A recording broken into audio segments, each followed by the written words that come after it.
Welcome, welcome, your Backup Plan Tribe, to another awesome show today. You have reached your Backup Plan Talking Taboo with Tina. Yes, I'm Tina. If you are new here, welcome, welcome. And if you are a subscriber, welcome back. We'd love to have you. Talking Taboo with Tina is brought to you by your Backup Plan app. We focus on real, raw conversations with our guests about their journey from some sort of life-changing event in their life. Yeah, I hate to say it, there's no end to real life stories. I am an emergency preparedness coach, a best-selling author of In the Blink of an Eye. I am a financial expert. I'm an app developer of Your Backup Plan app, and I'm located here in beautiful Vancouver, BC. I'd like to welcome all of our brand new members to our channel. I'm super happy to have you all here with us. If you haven't liked, shared, and subscribed, I get my hand out. Everybody that knows me, like, share, and subscribe. Click down here on the subscribe button, guys, so that you can get more wonderful shows just like this one. We have a beautiful guest today from North Idaho, United States. 5 energizing tips for caregivers. The slow and torturous farewell with dementia. Do you think it's torturous? Anybody that's experienced it out there? Just a little schmitzen of torture, of frustration, probably more like, because we can't understand it and none of it makes any sense to any of us. So I'm so happy to have Carolyn Birrell here. I hope I said that right. And I'd like to welcome all of our United States and our Canadian viewers today on our show. It's first and second. Our third top is Germany, and Ireland, Italy, and India are coming up next to our top. So, meine deutsche Freunde in unserem Podcast willkommen. Wenn Sie Kommentare haben, können Sie gern Fragen stellen. Also, danke für deine Freundschaft und danke fürs Hören, meine Freunde. So, thank you so very much. What is your Backup Plan app anyways? What the heck is it, Tina? That's what people say to me. And I'll say it puts your life all in one place in case of any unpredictable circumstance, while taking that painful aftermath out of the tragedy. What does that mean? Well, one thing we can be rest assured about. We come on this planet and we are going to die. We're going to get sick.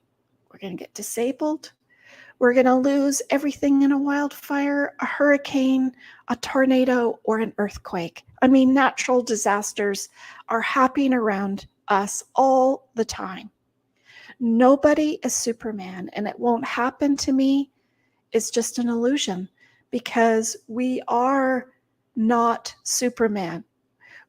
Famous quote from Mike Tyson is, everyone has a plan until you get punched in the mouth. Isn't that the truth? You know, guys, I tell people in our shows, on our podcasts, in our live streams all the time, expect the unexpected because something will happen. Sometimes we're given a 5-minute evacuation notice, so to speak. But you know, when you have a car that hits you in a car accident or some tragedy, natural disaster, you don't say, hold on a second. I get my 5-minute notice. Doesn't happen like that. Doesn't unfortunately happen like that at all.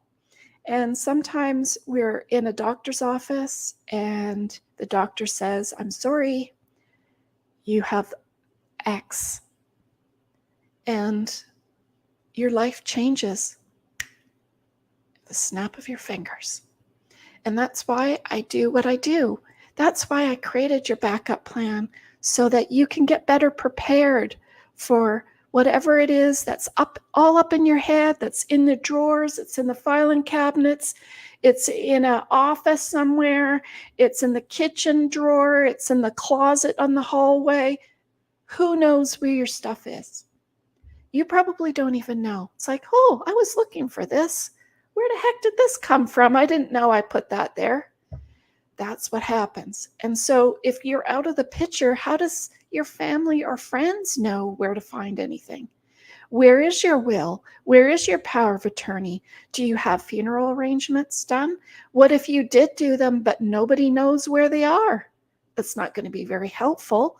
And especially with life insurance or investments, if your family and friends don't know where you are with your investments or your accounts or your life insurance for that matter, how can they put in a claim? How can they find your safety deposit box? All of these things are nice to know secretively, but also nice to know that I have it hidden here for whoever is going to need it when they need it. And that's what I'm all about for this show. So let's get this party started today. We have our special guest, Carolyn Birrell, and I'm going to bring her on right now. There she is. Hi, Carolyn. Hello, Tina. How are you? I'm so excited to have you on with this topic today on caregiving. It's all, as you told me before the show started, the statistics are growing. We all have somebody in our family at some point with dementia or Alzheimer's. I'm so excited to have you start and tell your story about where did it all start for you, Carolyn? Well, I was listening to your introduction and I was thinking to myself, ooh, the backup plan. The backup plan that doesn't exist with dementia and Alzheimer's. Yes, that's for sure. Yeah, usually we're kind of smacked with it, maybe so much as others too. But with dementia for my mother, it was the wake up call in the morning from her sheriff telling me she was driving on the wrong side of the road, 3,000 miles away from me. It was the call from, the Department of Health and Family Services from the hospital when she had fallen and couldn't give them the name of anybody to come pick her up. Oh, dear. Yeah. And when the nurse was assigned to her and took her home, she, saw the deplorable conditions my mother was living in and found my phone number on her refrigerator and called me and really let me have it. What kind of a daughter would let her mother live in these circumstances? And my answer was, I had no idea she was living in these circumstances. She talked a good game. Carolyn, was she in her own home? Was it a house at the time? Yeah, at the time it was her own home. She was living independently. My father had died 12 years earlier, and she was just, happily going about her business every day. And we had our morning phone calls.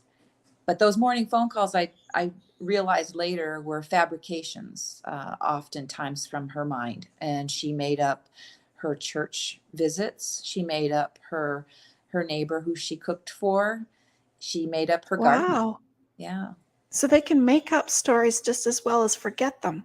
Yes, absolutely. That's crazy. I did not know that part. Yeah. They live.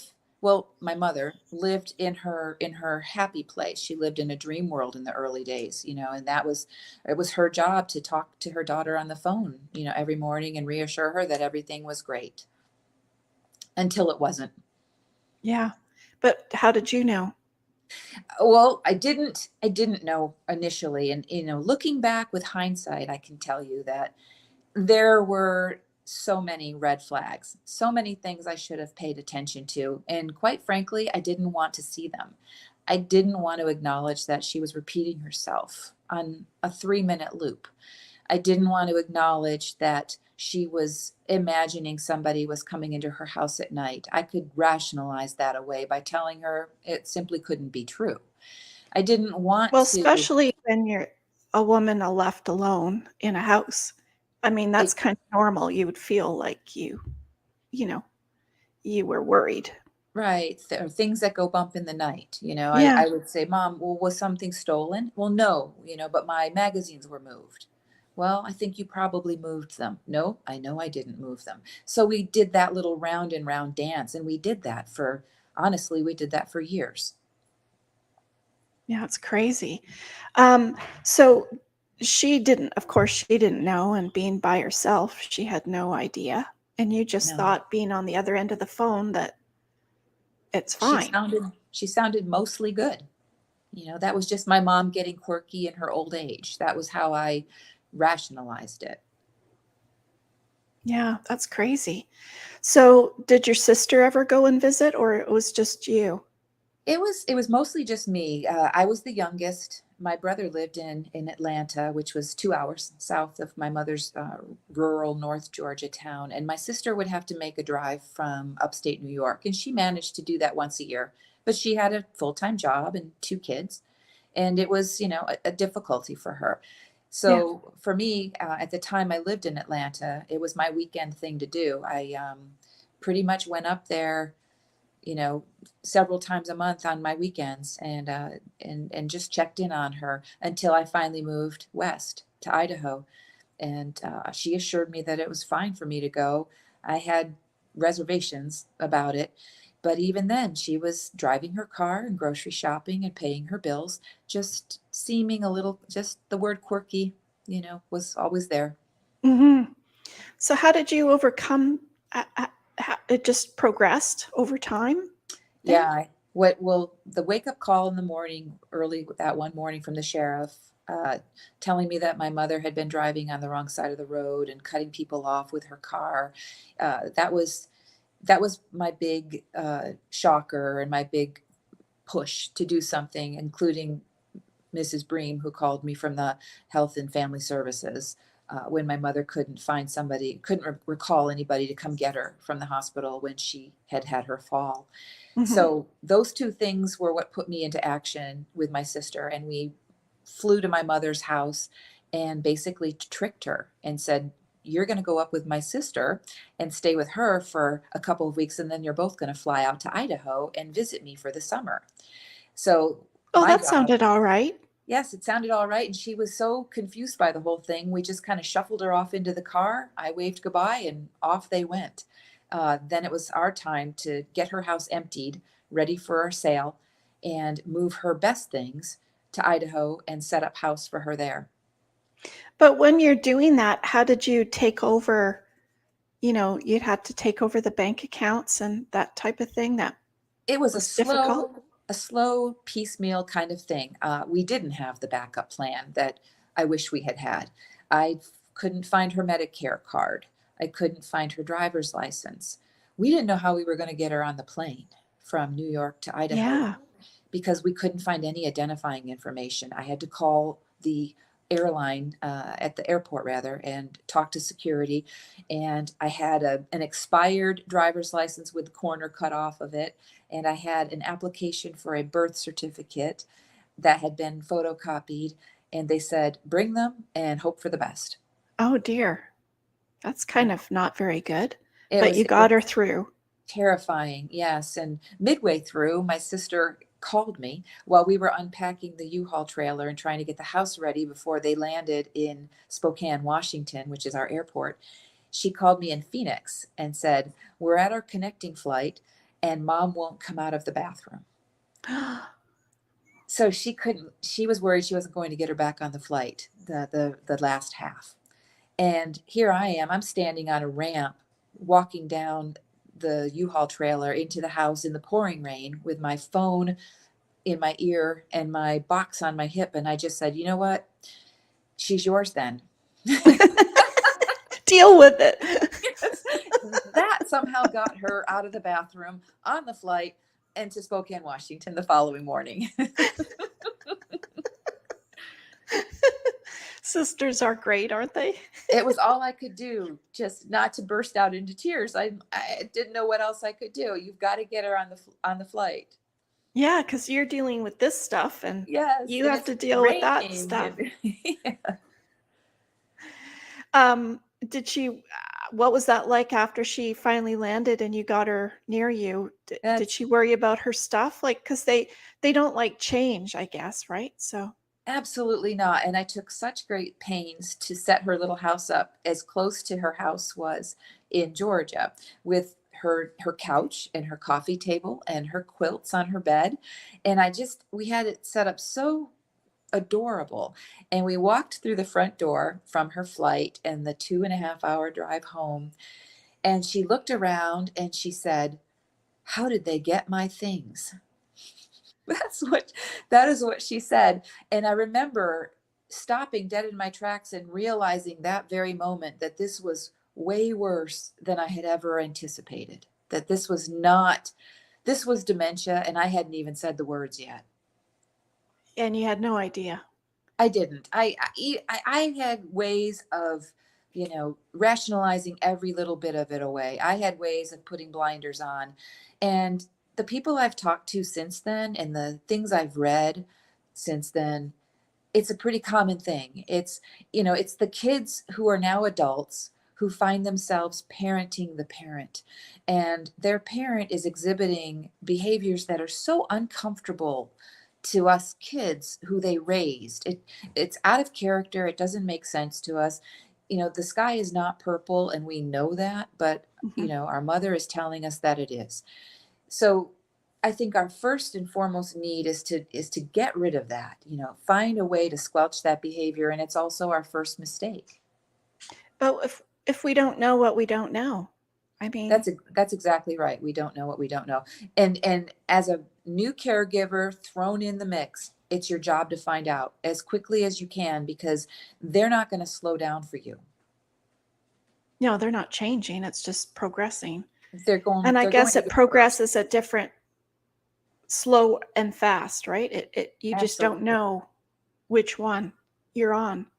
Absolutely. There would be times, months would go by, and she would be the same. And I would kid myself into thinking, I think she's over the hump.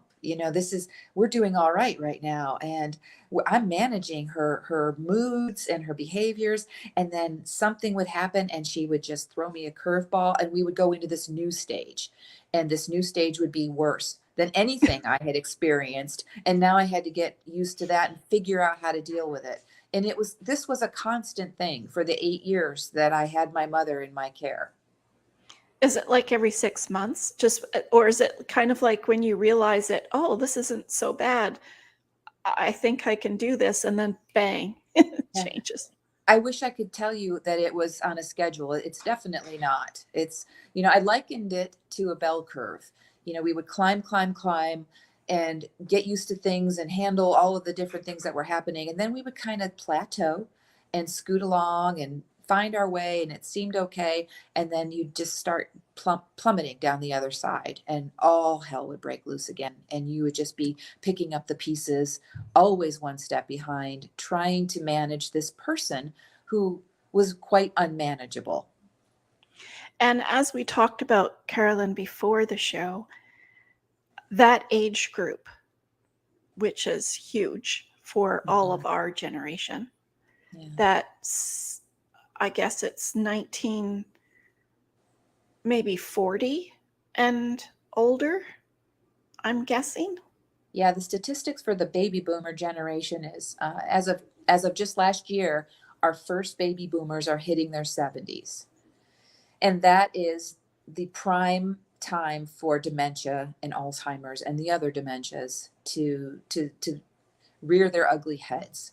So what we're finding statistically, according to the Alzheimer's Association and the World Health Organization, is we are now just escalating our dementia cases exponentially. Yeah. But our generation, like that parent generation, it's very secretive. Not sure how they grew up, but it's very secretive. And so how did you overcome all of those things? Because you had to dig and try and find things, I would imagine. And proud. She was so proud that she wouldn't accept help, and she viewed help as an affront. She viewed help as my trying to take power away from her. So she was not willing to give me her banking information. She was not willing to give me her life insurance information. And I had to trick her. I had to dig, like you said. I had to find ways. I actually had to pretend to be her to get her Medicare card sent back to me, because we couldn't find it. We knew she had one, but we couldn't. It disappeared. Same with her driver's license. In the end, I actually had to trick her with a power of attorney, because nobody would talk to me. That's the other thing. That's the problem. you have to sound old on the phone. I can have my social security number with me and her birth date with me, but I didn't sound like somebody who was born in 1932. Yeah. Yeah. So how did you overcome that? Just kind of get around everything. Perseverance. You make that phone call, you get the wrong representative on the phone, and you hang up and you call back and you try it with a different representative. And I actually had a list. I had, call her electric company, call her water company, call her cable company, all of the things I had to do to disconnect when we moved her to Idaho. Luckily, I didn't have to reconnect. Everything was in my name. Yeah. Call her life insurance company. I had to do all of these things, and it was only from a piece of paper I may have found in her personal effects that led me to her life insurance. So back to your, try to find a backup plan. I can't recommend that enough. If you have any ability with a parent or a loved one to talk to them before they're incapacitated, get Yeah. as much information as you can and write it down. And I mean, we talk about these family conversations all the time, but it's not like when we have the family conversations, not like you're saying, Mom, where's your stuff? I want to know, because then they're going to put their back up. Exactly. It's just, let's answer the questions. I'll answer my questions. You answer yours. Susie can answer hers. And, George can answer his. And it's nothing really dig deep of where your bank accounts are. It's just, I bank at, say, TD Bank or Chase Bank on Zero Avenue kind of thing. That's what you want to know. You Yeah, don't it's all need the in how you. specific, right? Yeah, it's all in how you pose it, isn't it? It's that non-confrontational. Maybe you offer up a little of information of your own. Like, here's where I bank. Where do you bank? Yeah. Yeah. Here's my electric company. What's your electric company? I'm That's thinking of right. being cremated. What do you want to do? Yeah. Yeah. Do you want to be buried next to dad, or, all of these kinds of just questions when Yeah, you're around this round table type of thing, because you can see after it gets to that other point, they're between I call it a frustrating teenager, very annoying, bratty, privileged teenager, so to speak, to a 5-year-old. yeah, Like, that's what I find that you deal with. How does that sound? exactly that way. And as on her worst days, because there were some that weren't as bad, but on her worst days, I found that it was when she was feeling most powerless. Most of the control had been taken away, and she had nothing that she had in her favor except the power to say no, or the power to lash out and say something cruel and accusatory. And I could gauge my mother's moods by the way Oh, she lashed out, oftentimes. And in those instances, what's your first reaction going to be? It's going to be to defend yourself. Righteous indignation. How dare my mother say that to me? And that is the opposite, of what we should do when we're dealing with a loved one with dementia. But that's hindsight, and hence my book. If you can look back and say, wait a minute, mom's acting this way. What's really bugging her this morning? What happened that I can change for her? And it could be something as simple as she didn't get to take her walk this morning and she's angry about it because she feels like you kept her in the house. And then what does she say? She tells you you're keeping her prisoner in her house, and then she's bound and determined to escape. And then she acts out and tries to escape when all it was she didn't get her morning walk. isn't that crazy? Yeah. So it's like you have to be like one step ahead of them all the time. And it's impossible. It's impossible because you don't know what you don't know. Just like you said earlier to me, you can't predict how they're going to behave because you've never experienced anything like it. No, no. And it's not what you expect your parent to be like.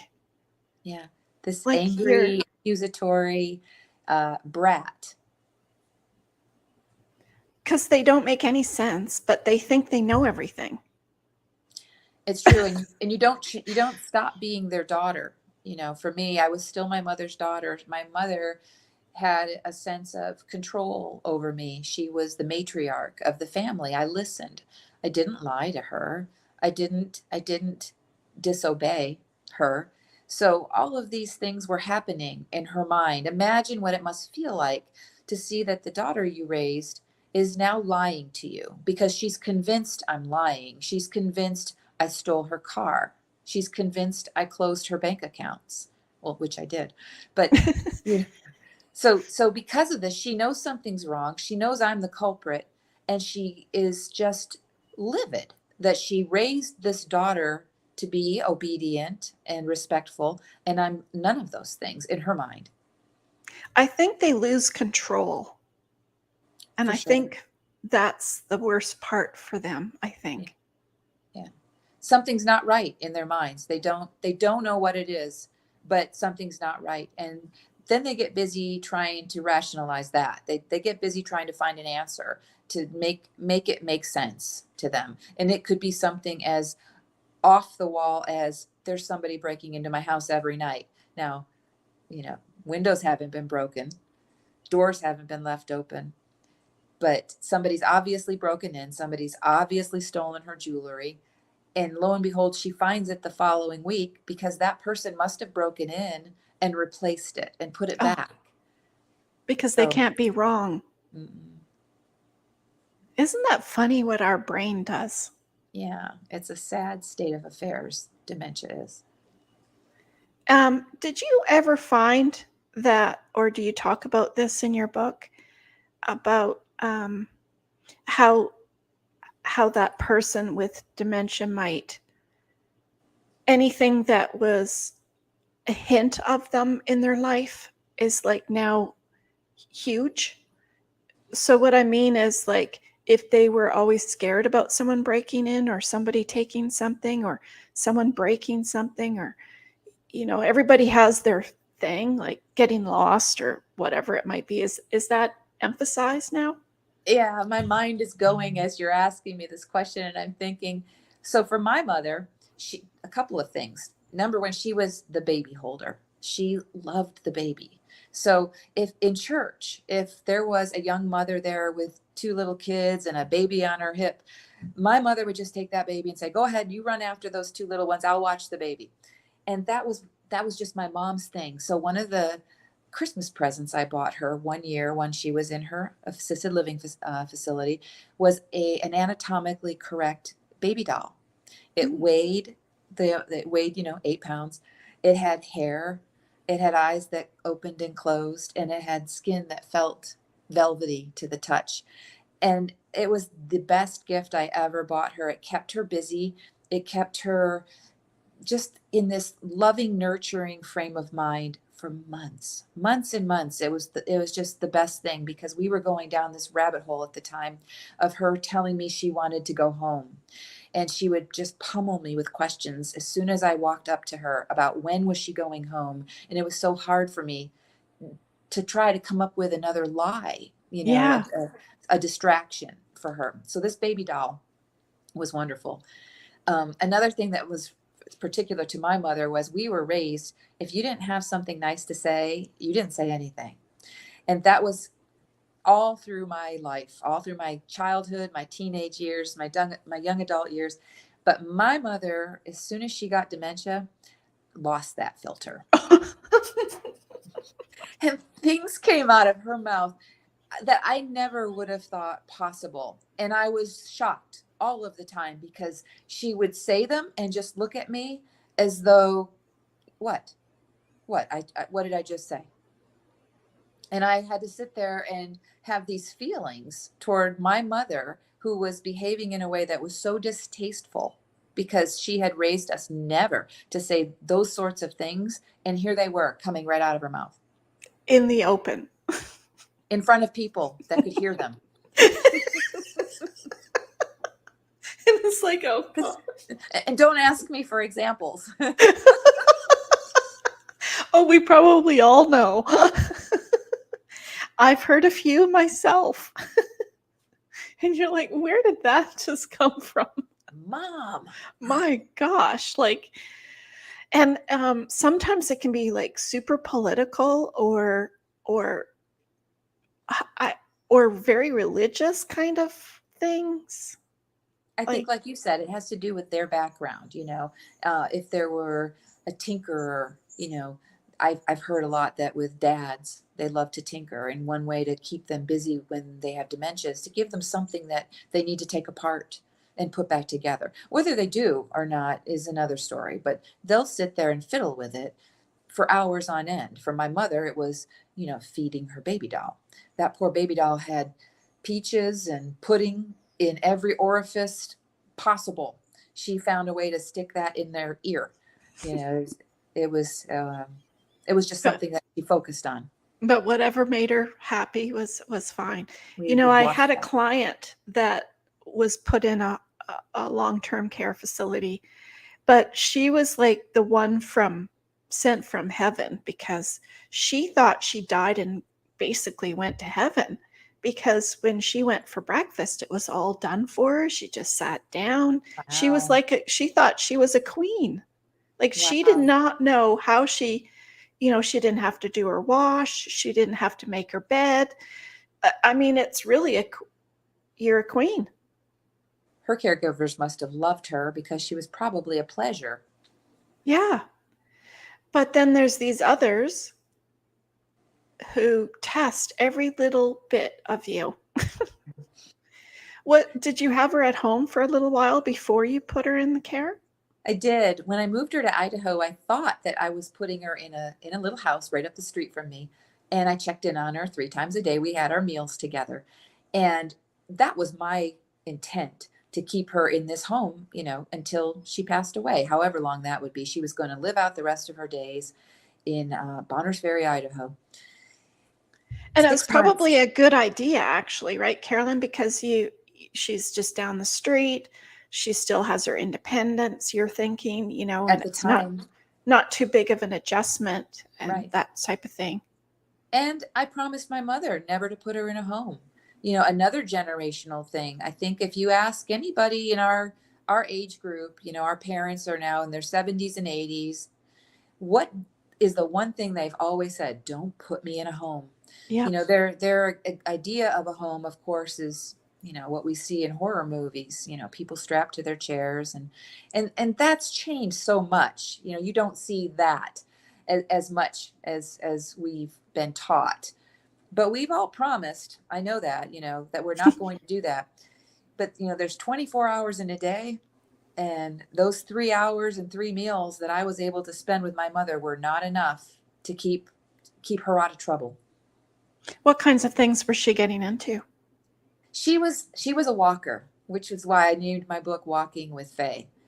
And I Oh, had and by the way, listeners, in the description box below, you'll find Carolyn's website and the link to her book. Sorry to interrupt. Oh, thank you for that. But that was why I named the book Walking with Faye. When I started writing it, I knew the title had to be that, because Faye was a walker. I ended up paying 3 of my friends to walk with her during the course of every day, because she needed to stay busy, and she would leave her door. I would be pulling out of her driveway and I could see her head pop out of the front door, putting her hat on and walking down her front steps and heading in that opposite direction of where I was driving. And I could just imagine what she must have felt like. She was liberated. She was escaping, and off she would go. I had an account for her at our little grocery store down the hill, so that if she walked in to get something with no money, they would still give it to her. And then I would just settle up with them. Oh, And that's nice. oh, the beauty of being in a small town. I just Yeah. count my blessings for that.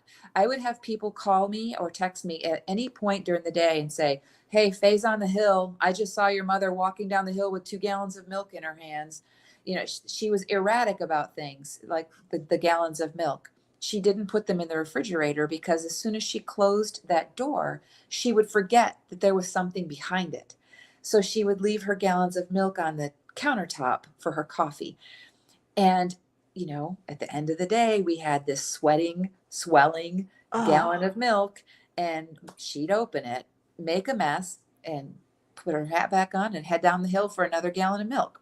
So my job was to constantly be taking these gallons of sweating, swelling milk off the countertop and getting rid of them as she was as quickly replacing them. Isn't that funny? It was like a little job she had for herself going on. Every cabinet door was open in her kitchen because Why is she didn't know what was behind it. So for her, if she opened the door, she could see what she had. And it was Well, that unnerving. actually makes sense, actually, because, when you forget, where did I put that? Yeah, And you're opening so, cabinet doors to find it. yes, so you're leave it all open, then Might you as well know. leave them open. It was like a scene from The Sixth Sense. I don't know if you remember that movie, but in The Sixth Sense, a poltergeist comes through the kitchen and all of the cabinet doors are open. It's just unnerving to see that when you walk in someone's house. Yeah. What other kinds of things did you find? Well, I would say the straw that broke the camel's back was the man that my mother met at the gas station. He was on his bicycle and he was riding through the United States. That's what he told her. And she invited him to put his tent up in her backyard. I got a Oh, phone call. dear. I got a phone call from her neighbor one evening and said, "Hi, this is Sharon from the backyard of your mom's house. You don't know me, but your mother has a man in her backyard. He's popped a tent, and I just wanted to make sure you knew that." So Uh-oh. headed over to my mother's house, met a friend of mine who I could count on to keep his cool and talk some reason into this man. And within 10 minutes, that turned into a screaming match in the backyard. Nobody kept their cool. The man decided he didn't need to leave because my mother had invited him to stay as long as he wanted. And I tried to explain to him that in the middle of the night tonight, my mother would most likely wake up, look out her window, and see this man camped in her backyard and panic and be upset and be afraid. So I offered to bring him down to our fairgrounds where they had free camping. And he declined, and the shouting ensued, Oh, and the dear. police were called.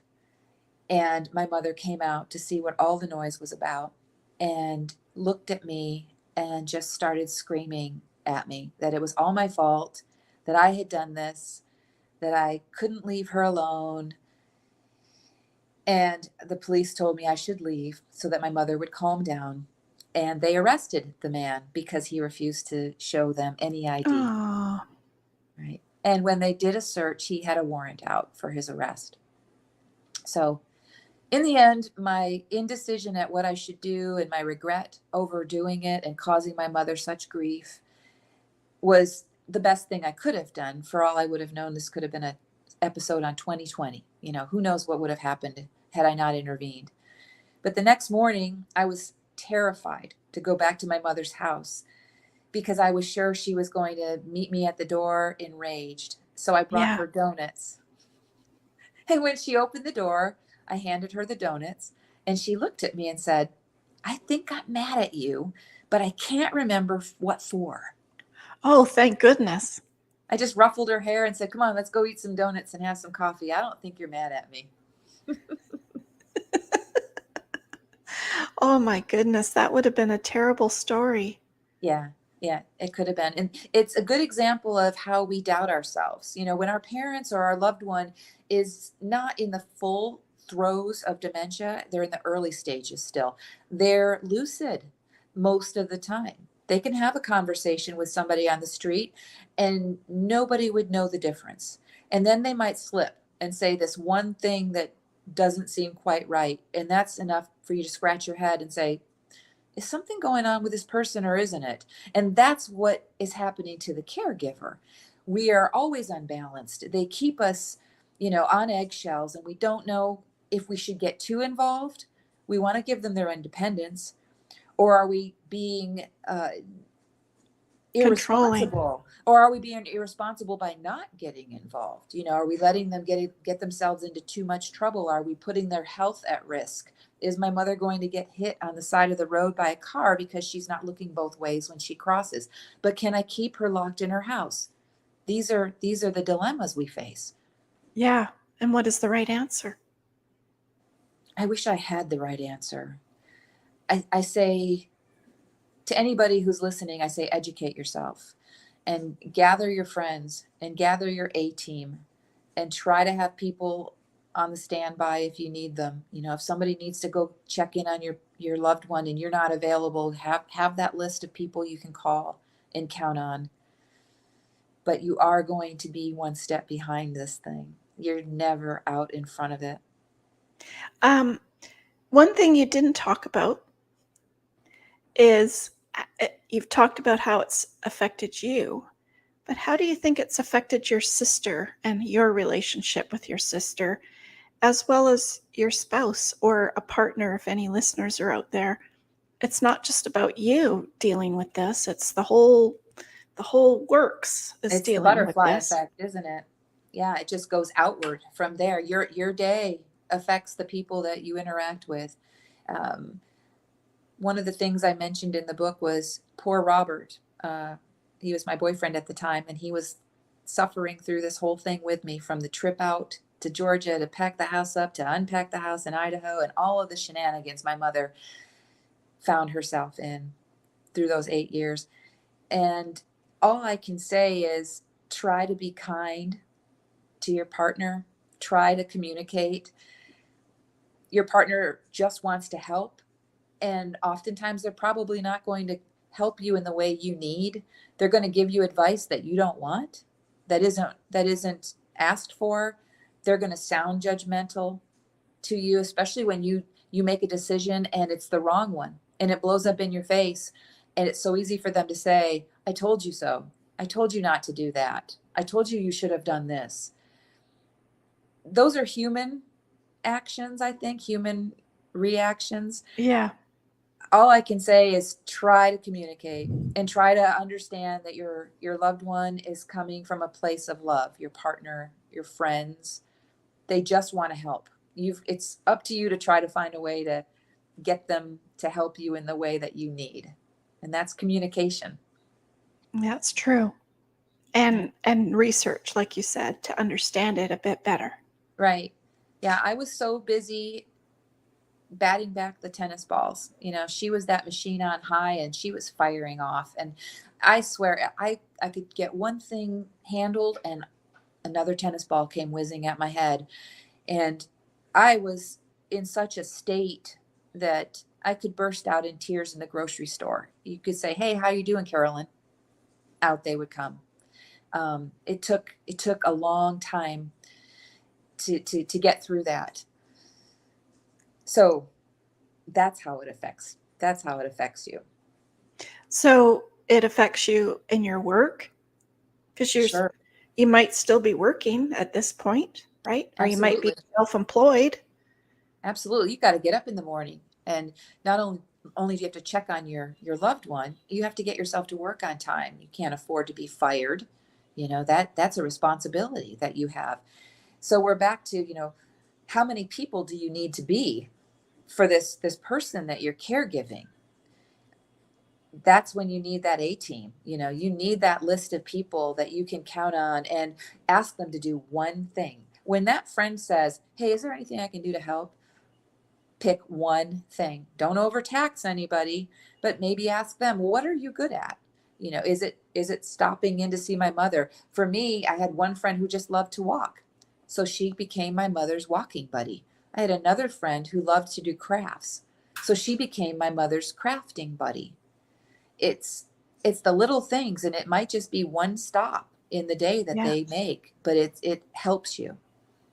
So these 5 energizing tips, is that one of them? Yes, stay connected to your friends. Don't go down that rabbit hole. And while you're dealing with this, there's this tendency to draw inward, to not reach Mhm. out, to just say, I'm fine. I'm fine. I'm good. I don't need any help. Don't do that. If your friends are telling you they want to help you, find the one thing that they can do. Um, what about your sister? Because and you have a brother too, but how does that affect the whole family dynamics? And I'm the youngest one too, in mine. Yeah.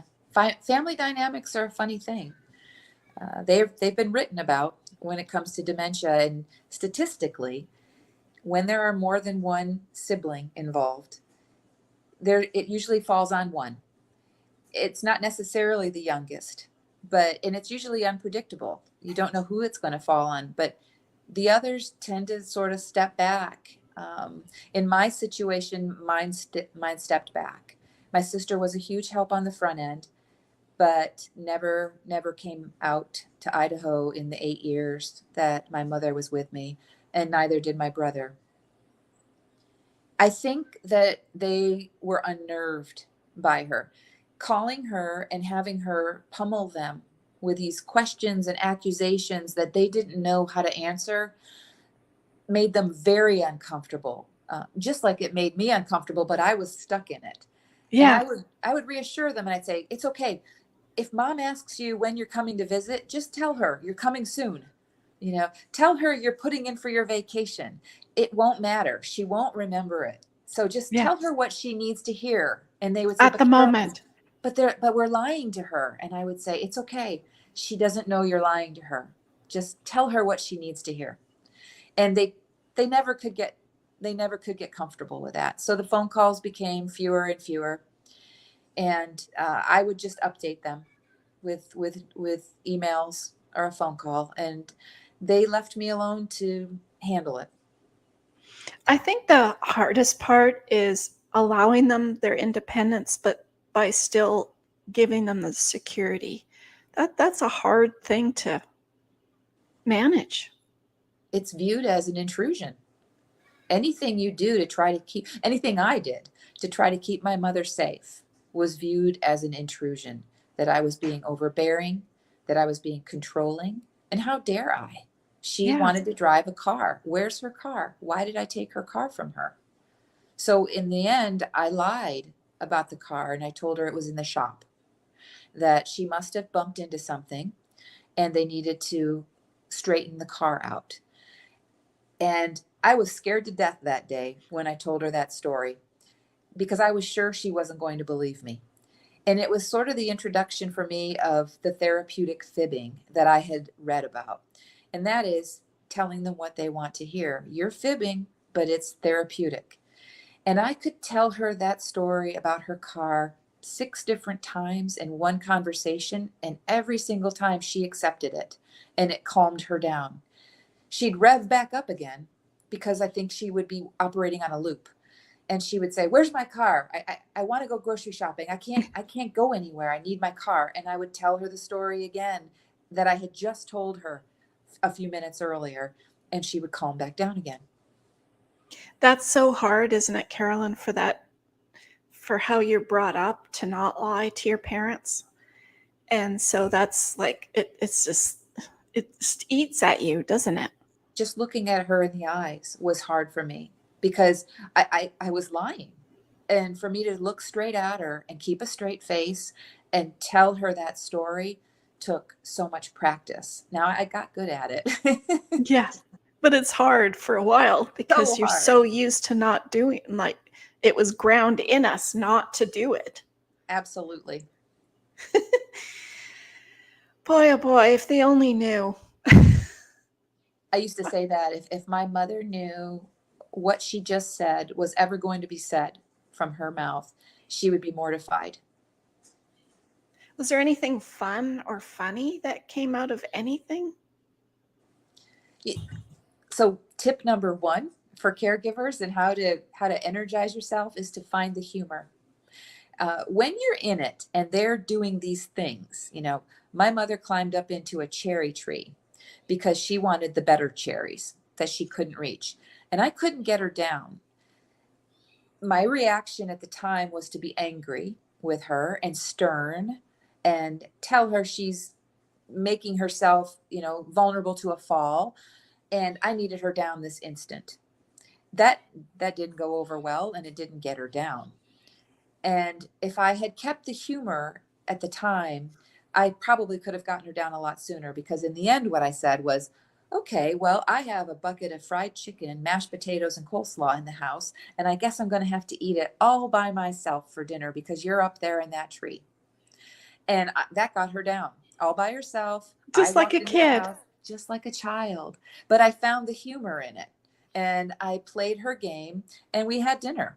Had to reheat it, but we had dinner together that night.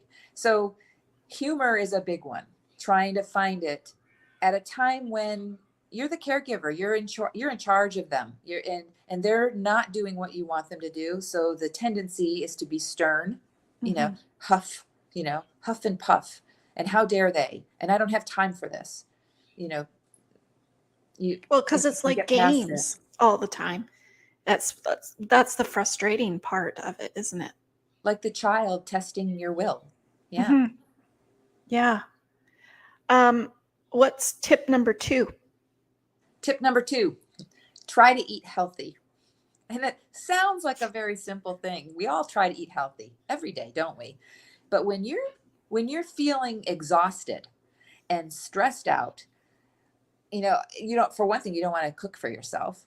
No. So you stop and you buy that burger and you sit on the couch with that half gallon of ice cream that can disappear before you know it. How did that happen?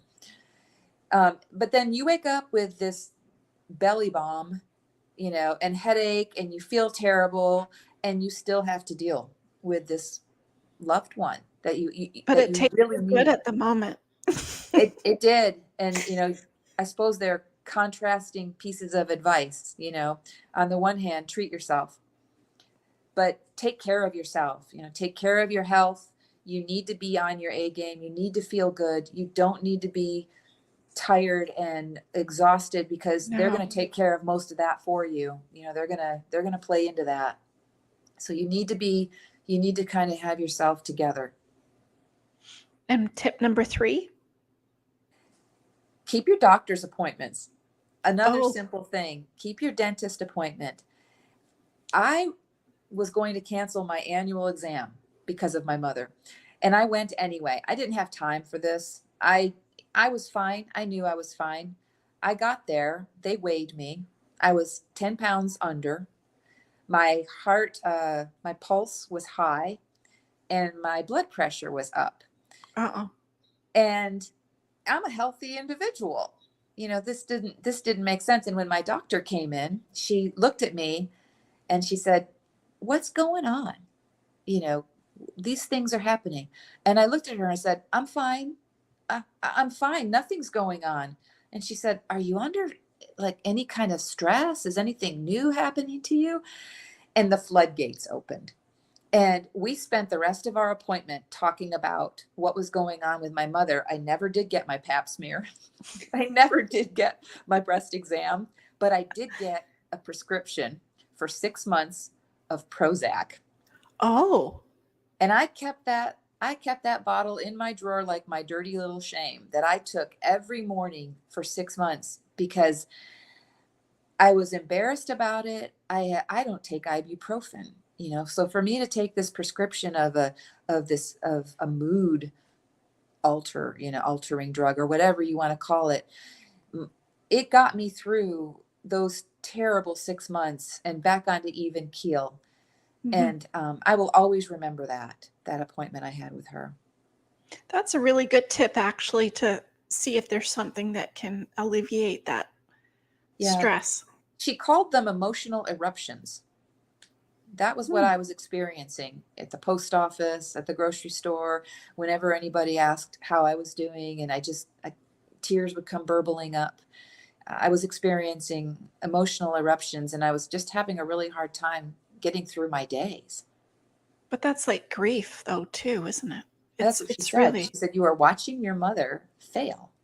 Yeah. Right before your very eyes, you're watching her fail. But it's failing, but it's also, well, it's a person you don't recognize as well. And she and was mean. and you can see it happening, but it's taking so long to happen. So very long. And you don't get a say in it. You don't get to decide how long it's going to take. You don't get to decide what stage they're going to be in next. You don't get a vote on how they're going to behave today or tomorrow, but you have to show up. Yeah. And that is tip number 5. Oh, showing up. Every morning and every night. Give yourself a pat on the back. Tell yourself you showed up today. And that's as much as you can ask of yourself, because tomorrow is a new day to make new mistakes. and you're bound to make them because you don't have a recipe for this. There isn't a playbook. Everybody's a little different, and your loved one is going to follow through this disease, in their due time and their way. And you're just picking up the pieces behind them, trying to keep them safe, trying to steer them when they don't want to be steered. Was it better when you put her in a home? It Some got way. better as time went by. In the early days of being in an assisted living facility, she was angry, and she lashed out at me and demanded to go home on a repeated basis. So I had very few nice visits with her. That would be really hard inside of you, right? Because that's kind of like the same feeling when you drop your kids off when they first go to play school or something, and they're begging you not to leave them there. Yeah, that same feeling. That would be tough. Yeah. I could feel my heart race as I pulled into the parking lot, and I'd take 5 deep breaths before I went to the front door. And then I would pause and put a smile on my face as I walked through. And these were all efforts. And this was something I did daily. Yeah. So it was good in one way, but hard in other ways. It got easier as time went by. She became much more complacent. And when I say time, I mean 5 years. As she was going down the backside of that bell curve, she recognized me less and less. Yeah. And as much as people say that that's heartbreaking for a daughter to not be recognized by her mother, it was liberating for me. My mother stopped recognizing me and started seeing me as this nice lady who came to visit her. And then she was nice. So we would have an hour visit, and we would flip through a magazine together and laugh about what we saw in the pages, or talk about this recipe, or she would nod her head because words were coming less and less. But she enjoyed it, and she enjoyed our visits, and I enjoyed our visits. This was on the backside, though. Yeah. So it was better at the end part, but Yeah. difficult in some aspects, I'm sure, because you could see it deteriorating. Yeah. Talk about, the devil and the angel on your shoulder. You would feel guilty about feeling good that your mother was being nice to you, because you knew that this signified that she was that much closer to the end, that much closer to losing her. Did you try and tell her that you were her daughter, or did you just not worry about that? It would upset her. So one of the mistakes I made early on would be to try to remind her that it was me. And as soon as I did that, you could see her face change. You could see her be surprised, and then you could see her be suspicious. And then you could see that she was angry and embarrassed because you were making her feel like she wasn't remembering something that she should, and maybe didn't believe it was true in the first place, that I really wasn't her daughter, but I was some stranger telling her I was. And then the visit would be ruined. Wow, that's crazy. So is that when you realize that I can't do that? I have to stay with the friend part? Oh, absolutely. And this is the kind of thing all through the stages of dementia that I learned.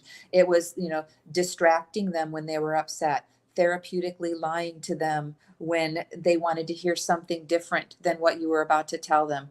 And even here in the end, I made my mistakes, but then I learned from them pretty quickly. And when I saw that it was distressing to her, I changed my stroke. And I became the lady, and I was whoever she said I was. If she called me Sharon, I was Sharon that day. And it was something that was easy for me to give to her by then. By then I had gotten used to it, figured it out, knew what she needed, and just kind of let her lead. And she was safe in there, so that part was good. Absolutely. Yeah. A huge weight off my shoulders.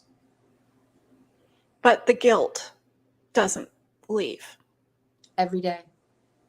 It was like a heavy, wet coat that I had to put on in the morning and wear it all day long. And it was my my dirty shame. I was this daughter, who was trying to care for her mother, but didn't always love her the way I should love her when she was being unlovable. I resented her for changing my life. I was angry at her so often, and I couldn't show it because my job was to take care of her. So inside, I'm dealing with these feelings, and Yeah. outside, people are telling me what a wonderful daughter I must be. And I feel like this monumental fraud. I'm not the good daughter. I'm mad at my mom right now. I wish I didn't have to visit her right now, but I have to. So I don't get to go do what I wanted to do. I have to take that time away from my day and go visit my mother, who's about to be very mean to me and say something ugly to me. And I'm going to have to put up with it. Yeah. And you're not sure what's going to come at you. Mhm. And this is your mother who you did love. You have all of the memories, all of the loving memories of your mom who raised you, and you had Christmases with and Easters with and Halloweens with and all of the fun things. And here she is being this person that you don't even recognize, let No. alone like. And the fact that you don't like this new version of your mother is an affront to everything you've been raised to be. Right. And that's where the guilt part comes in. For sure. And frustration. And oh gosh. Well, this was amazing. I could really talk to you about this longer because it has so many aspects of family dynamics and how to be the best daughter, perhaps. The guilt and frustration. And I mean, I know my mom said, "Don't you ever dare put me in a home," but what else are you going to do with her? I think we've all heard that, of our generation. The one thing that you asked me earlier when we were first talking backstage was, what did I hope for my readers to take from this book? That has changed a couple of different times for me since being published, and I've landed on something, and it is, if I can assuage someone of the guilt that they are going to pile on themselves from the Yeah. feelings that they're going to have, the very normal feelings, very human feelings of resentment and anger and maybe even hatred toward your loved one during those times when they're acting out in the worst of ways.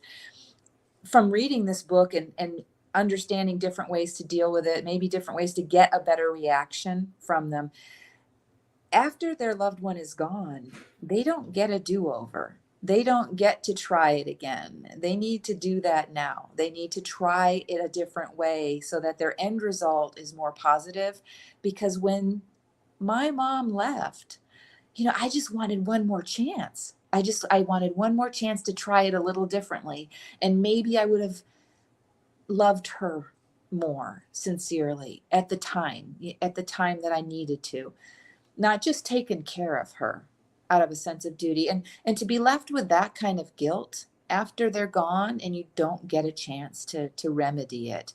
I think that's what I want my reader to take away after they've read the book, that I think they're going to get that opportunity to look at what they're doing and assess and change a little bit and get a better response from these short years that they have left. Because when they're gone, they're going to look back and say, those were short years. I probably could have spent them a little differently.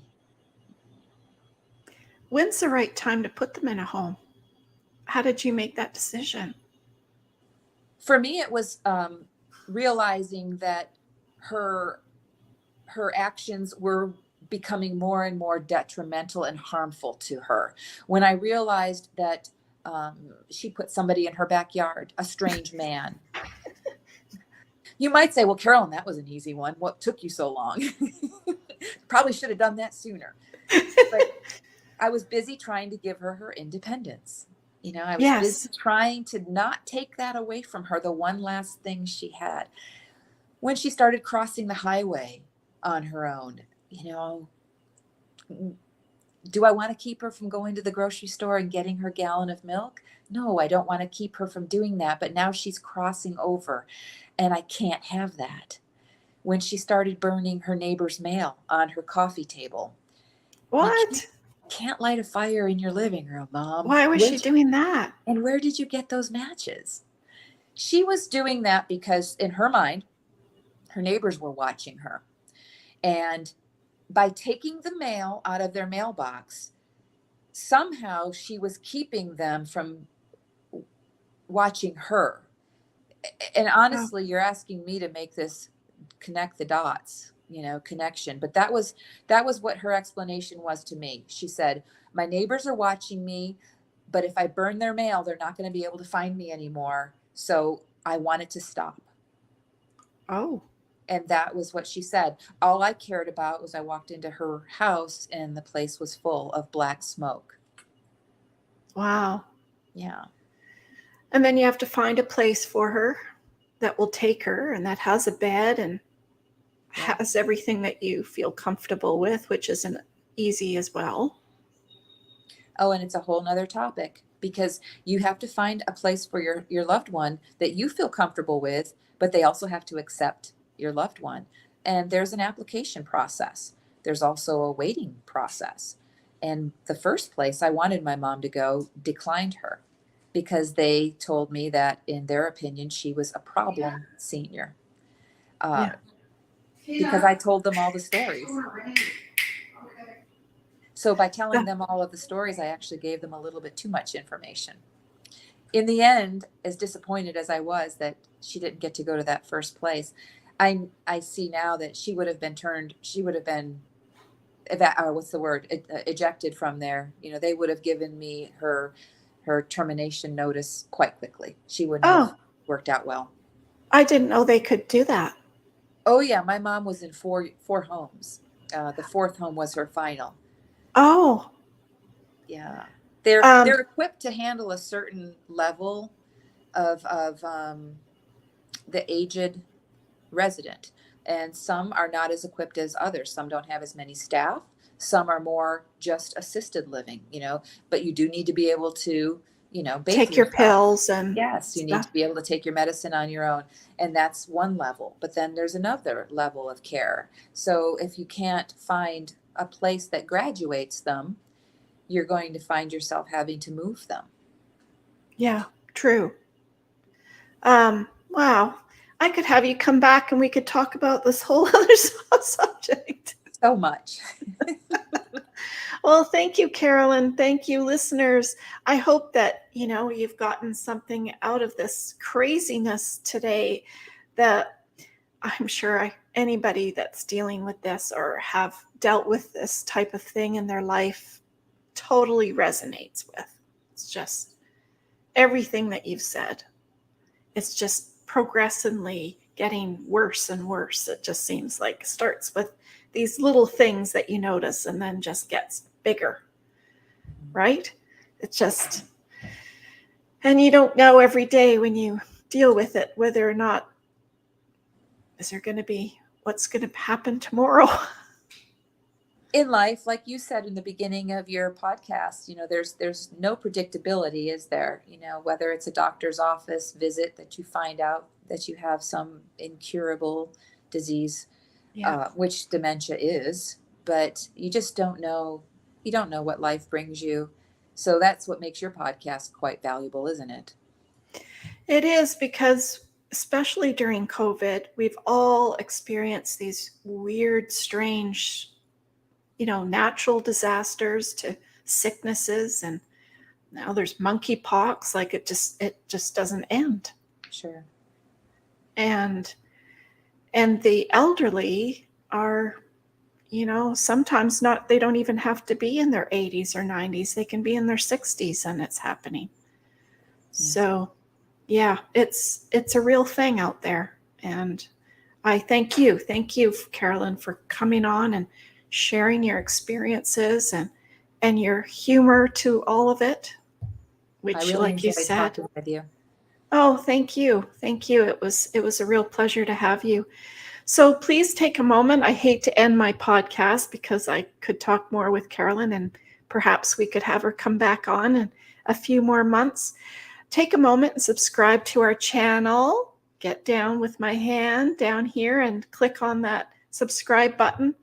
And if you are thinking about that someone special today in your life, please reach out to them. If you haven't told them how much you love and care about them today, please do, because you don't know what tomorrow may bring. And it's very important. And I talk about, Carolyn mentioned about she wishes, that you have regret after. And we do. We have regret. And that's why I tell people to be present. If you can't do it every day, try once a week to be just present in the moment, just dealing with whatever that you're having to deal with, and just be there for that person, because you won't regret that. That's for sure. I have great conversations with some of the most interesting and accomplished people in the world today, just like Carolyn. Don't forget to reach out to her. Her website is linked down below, and her book, which is called Walking with Faye, My Mother's Uncharted Path into Dementia, is also listed on her website down below. So don't forget to reach out to Carolyn. She's on Facebook and Instagram. I know that because I have spoken to her on those as well. And I hope we've inspired you and motivated you and given you those 5 energizing tips to help you, during your journey. Hopefully it's not too difficult. Nobody's Superman. Everybody expect the unexpected. And we were on all podcast platforms: LinkedIn, Twitter, TikTok, YouTube, Facebook, and Instagram. And you can reach out to all of us at any time. And if you haven't downloaded your backup plan app yet, what are you waiting for? Because you don't want something to happen tomorrow that you can't fix today. Thank you for sharing your time with us. And I always end with Carol Burnett. And I know Carolyn knows who Carol Burnett is. She was a staple in our lives. And I'm so glad we had this time together just to have a laugh or sing a song. Seems we just get started. And before you know it, comes a time we have to say so long. So long, everybody. So long for expect the unexpected. Stay safe. Be kind. Thank you, Carolyn, for coming out today. Thank you. Thanks, everybody. Wishes.